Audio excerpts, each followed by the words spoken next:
परदेशाहून आलेला मुलगा आहे म्हटल्यानंतर मुलींची झुंबड असायची लग्न करायला.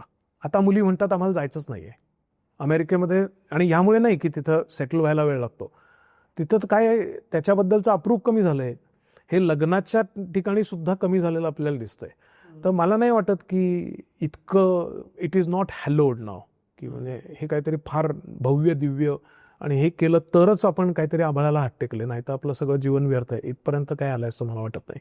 70% लोक तिथं जे राहतात ते तिथलं मध्यमवर्गीय जीवन जगतात. ठीक आहे, तुम्हाला गुणिले आता 88चा फॅक्टर आहे, पण तुम्ही काय एका फ्लॅटमध्ये राहताय, तुमचं घर नाही आहे, ते फ्लॅटचं तुम्ही भाडं भरताय.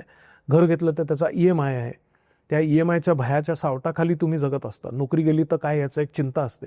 भारतामध्ये तुमच्याकडे तुमचं घर असतं, बहुतांशी वेळेला आईबाबांचं असतं, तुम्हाला काही एक छदाम मोजायचा नसतो, मनमोजी जगता येऊ शकतं.